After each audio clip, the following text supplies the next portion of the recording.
It's good to be here, and great to hear Michael's comments. I want to thank all of you for taking an interest in a subject that falls outside of the standard Washington talking point menu, at least as of now, but which is going to be highly relevant to our future.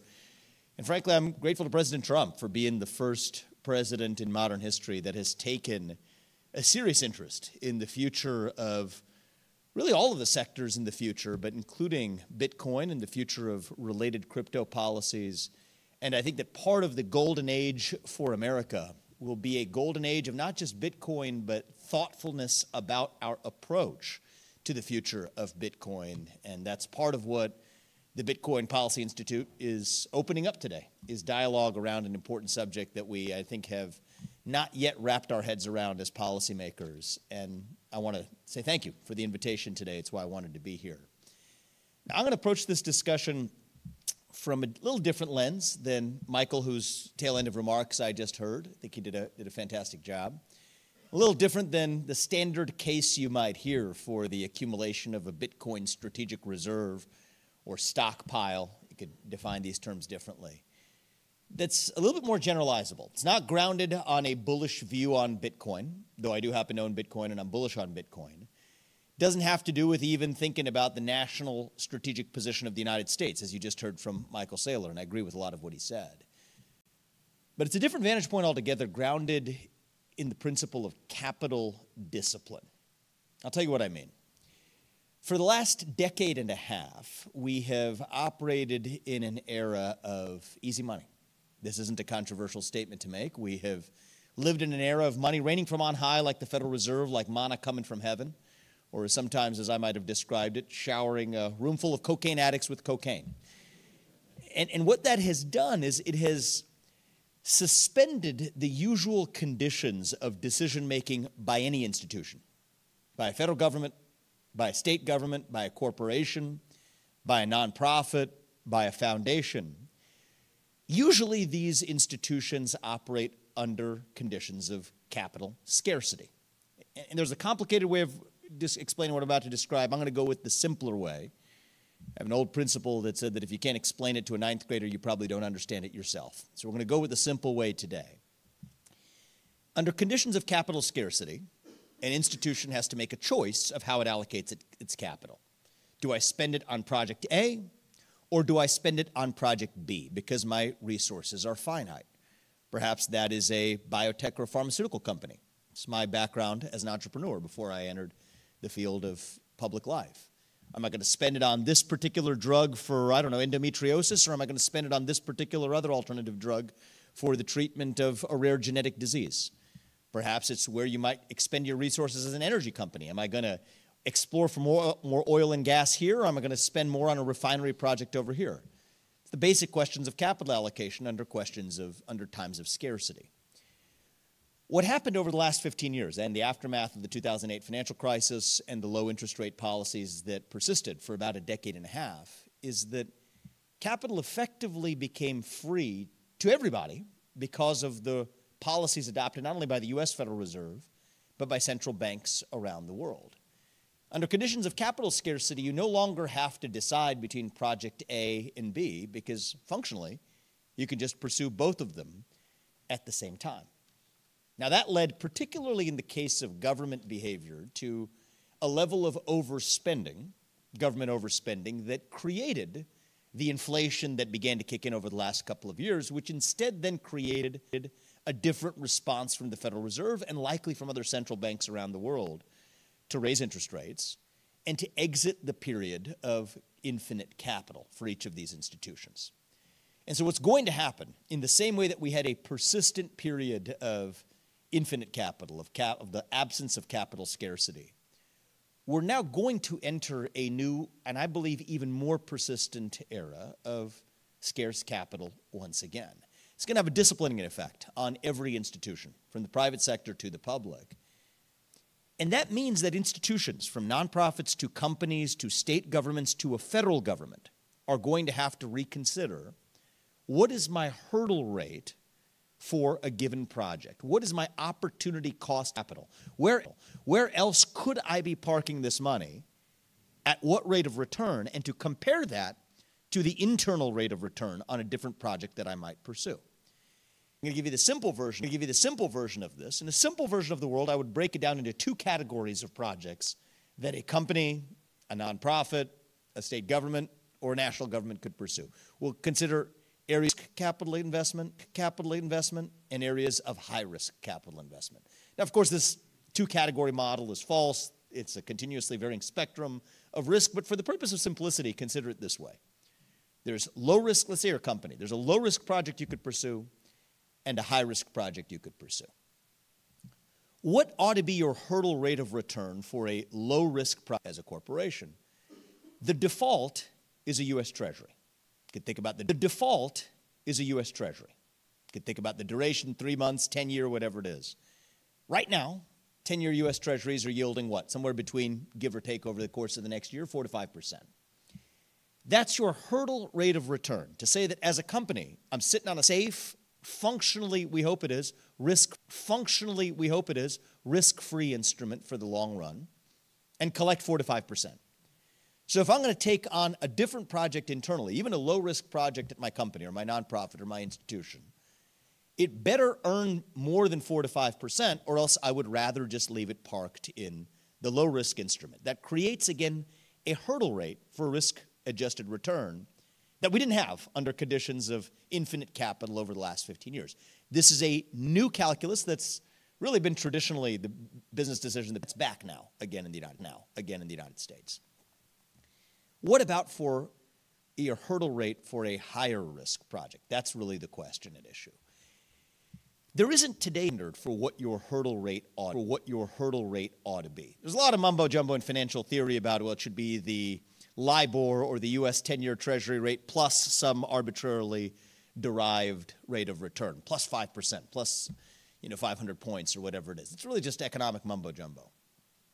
I mean, I come from even the world in biotech investing and biotech capital allocation. People make up what the opportunity cost is for the rate of return.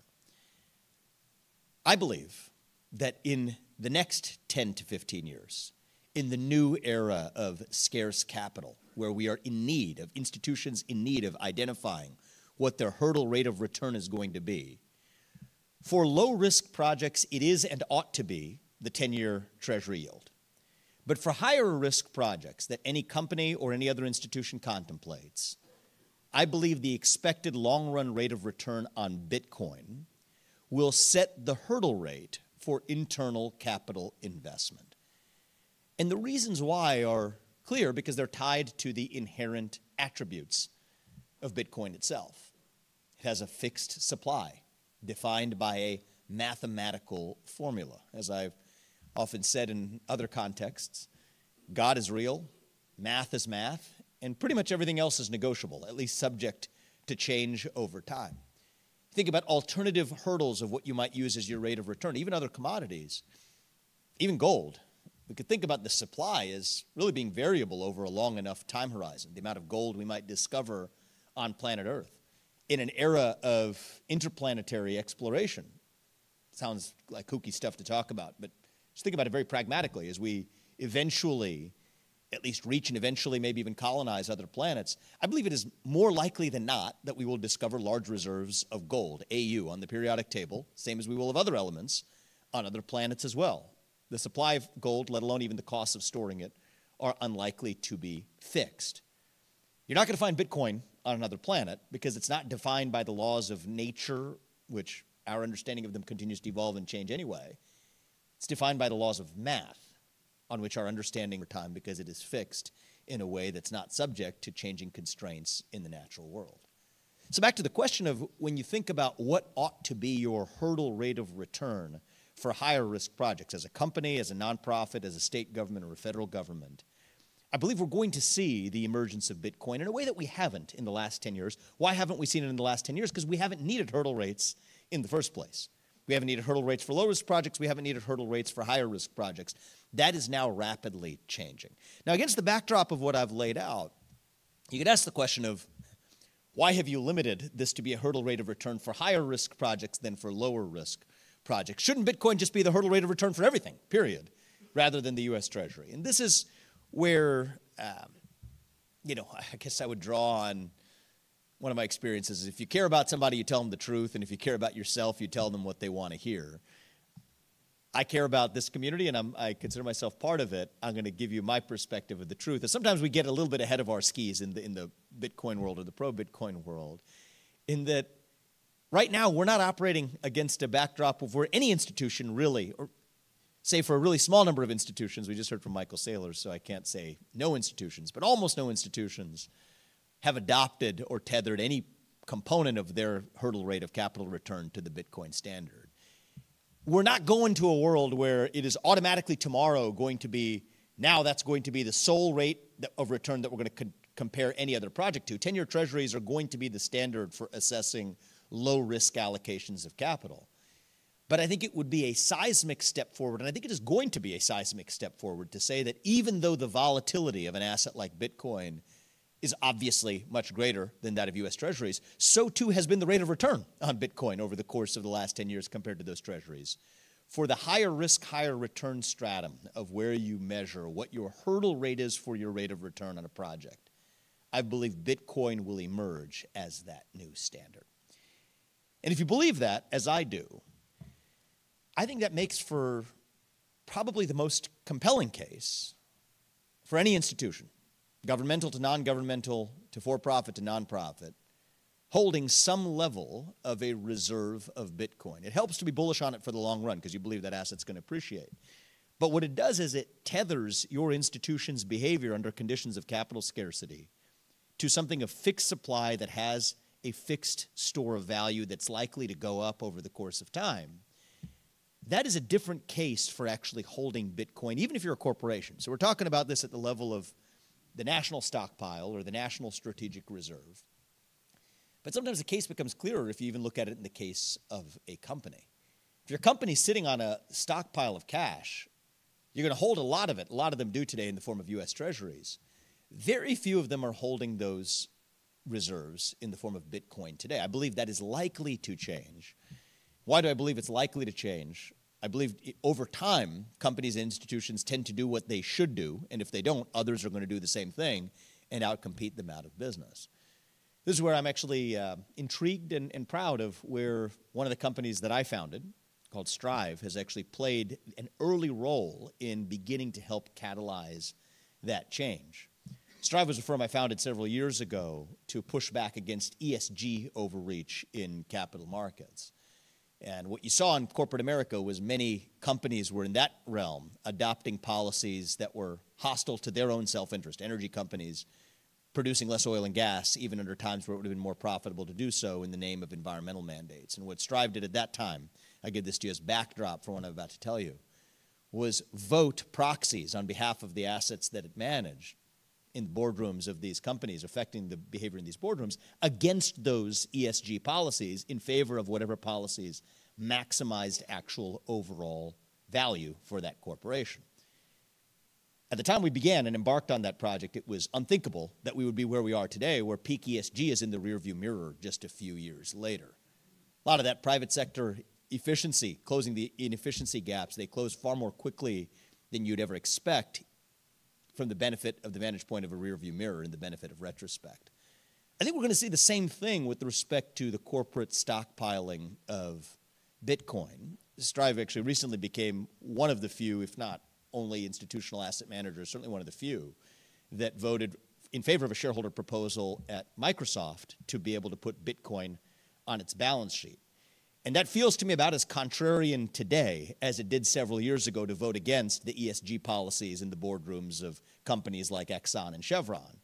And as unthinkable as it was that ESG would be in the rearview mirror then, how quickly we saw that change catalyzed, I think that's what we're likely to be saying a few years from now, looking at just the normalization of companies saying that obviously now in an era of no longer free capital, we have to rethink what our hurdle rates of return actually are from projects that go from low risk to high risk. And so on the front end of change, it's often hard to imagine what that change looks like. It often seems daunting, impossible, or you imagine time horizons that are measured in decades rather than years. And then in retrospect, what you realize is if that was obvious, if it was actually grounded in truth, things tend to happen far more quickly than we actually anticipate. And so the thing that we ought to debate isn't the time horizon over which it happens, but the validity of the argument of whether or not the underlying proposition is true. And I think we ought to have room for reasonable debate about this. Somebody might make, what's the best possible counter-argument to the view that I've shared here? I try to think about that, otherwise you don't really understand what you believe. One argument could be, no, we should just put it in the S&P 500. That's your opportunity cost for your rate of return. Well, if you're a company that is in the S&P 500 or aspires to be, that has a certain kind of circularity to it, right? Because you think of yourself as allocating your capital to a certain opportunity cost of return on your capital in a way that's different from and diversified from the underlying risk of the projects that you're evaluating. It doesn't quite make sense to put it in that same asset class that you yourself are comprising and a part of. At the same time, it doesn't make sure to put it in 10-year U.S. Treasury yields. It's still being 4 to 5%. For the higher risk opportunity cost of capital that you're measuring against your internal rate of return on your project, 4 to 5% isn't going to cut it either. So I think you could take the same, try it on like a set of clothes for each of the alternative asset classes. And I think in the end, you're left with a less compelling case than you have for an asset class that is now here to stay, that has a demonstrated history, now measured in decades rather than years, and has the attribute of a fixed, mathematically defined supply, a characteristic that even gold doesn't share. And by the way, gold used to historically be that hurdle rate for that opportunity cost of capital for institutions holding gold in their reserves. That's why I believe that it is going to be, I can't tell you when it's going to be, whether it's going to be next month or next year. I don't think it's going to be the next decade that you begin to see more private sector institutions, nonprofits and corporations included, holding their own reserves, call them stockpiles or reserves of Bitcoin in their own treasury. And I think that is going to happen even sooner than you see sovereigns actually adopting the same, both states, nations, and including our own.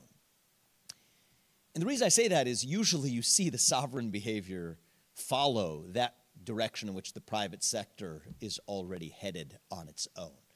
One of the things I've learned is politicians, they tend to be followers, not leaders. I do think we have an exception right now in the White House of a guy who is a business leader that happens to be serving as the U.S. president. So we do live in an exceptional era in the United States right now.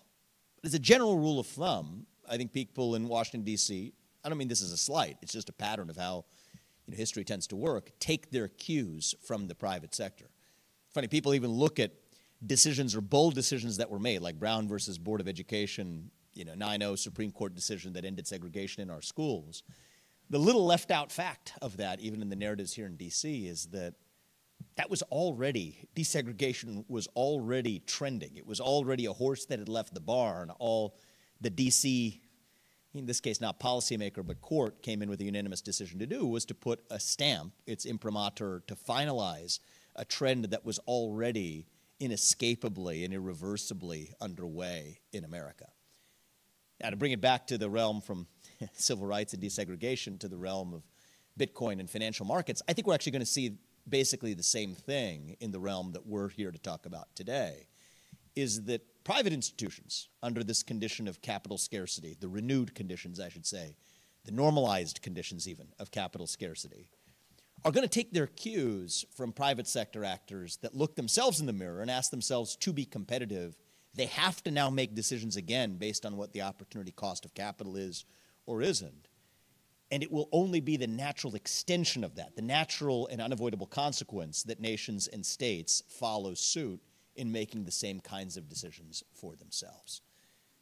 So that was a bit of a technocratic or rather dry case, if I may say, for why I believe we ought to have a strategic stockpile, reserve, whatever you want to call it. These names can be used interchangeably. They have different connotations. Is not just a Bitcoin to the moon mantra, although that might be a little more arousing. And I could give you that version of it. But I think the real reason is grounded in just first principles of how an institution ought to make decisions under conditions of capital scarcity, as we require hurdle rates for return. And my prediction, not always right about these things, but my prediction is that you're actually going to see the private sector move more quickly in this direction, could be quite quickly in this direction, sooner then you actually see sovereigns move. But very quickly thereafter, the sovereigns will line up and follow suit in a way that seems unthinkable today, but in retrospect, a few years from now, will seem the obvious consequence of the conditions and the era that we were in, much as we saw in the evolution and devolution away from ESG. I'll close. I'm going to violate a rule I usually apply in these speeches. Is the advice I give for people asking me for advice on giving an effective speech is you make one point, make it well, and then get off stage before your time is up. My time is effectively up, and I already made my 1 point, but I'm going to violate my rule anyway and just here make a second point anyhow, because I think this one is also important. In some sense, it has nothing to do with Bitcoin. And in another sense, I think it has everything to do with Bitcoin. I think we live in a moment in our national history where there is a question confronting us that we are still yet to answer decisively. It's the question of who we are as Americans. We're a disparate people spread across a vast geographic expanse, bound together by what exactly? It's the question of our time. We don't have a common religion. We don't have a common race or ethnicity. These are things that bind most nations together, a common genetic lineage, a common heritage. That's not us. Never has been, certainly isn't today. What is it that binds us together across those different, diverse attributes?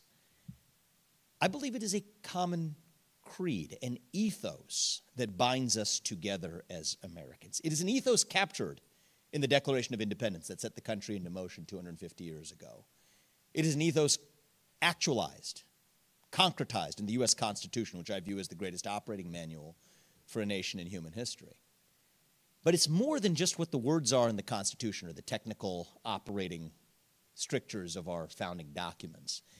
It is an ethos that says that no matter who you are or where you came from or what your skin color is or where your parents came from, that you have an opportunity to be your own hero in the American landscape without any government or bureaucracy standing in your way.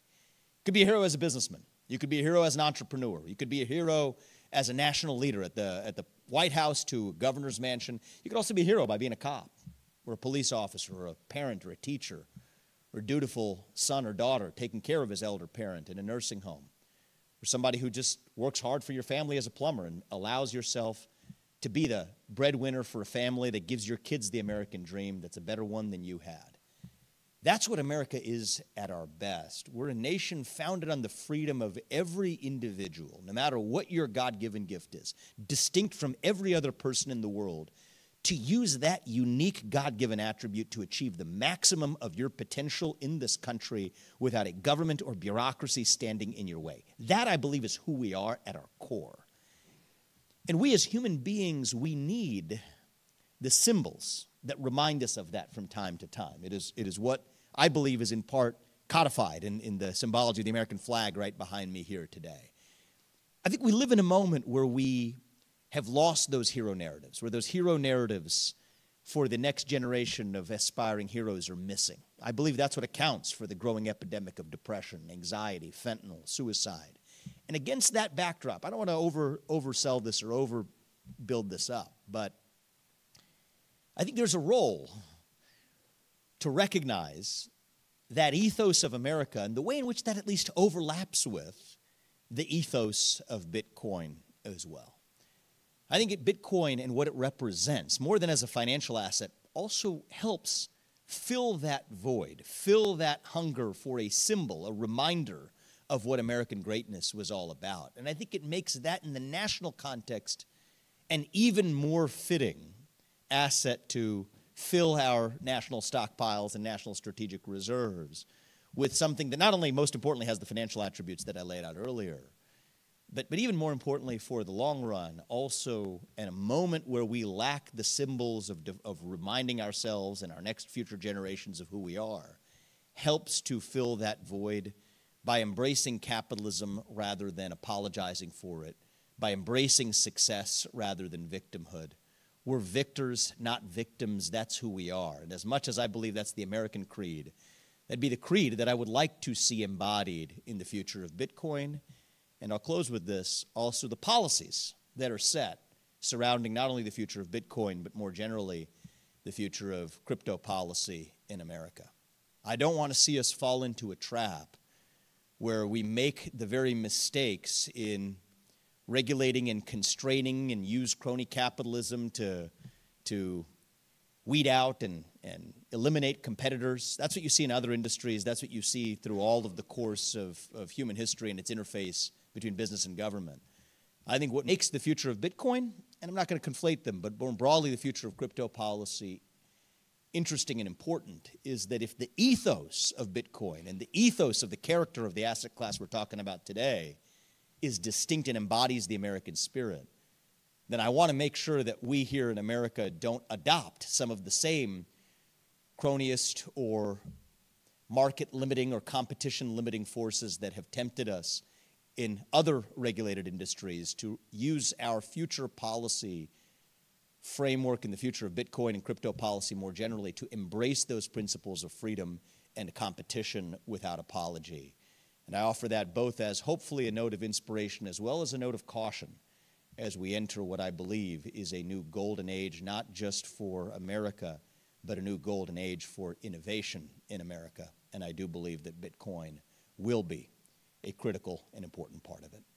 Thank you for having me today, guys. God bless you and our great country. And come visit Ohio. I appreciate it. Thank you.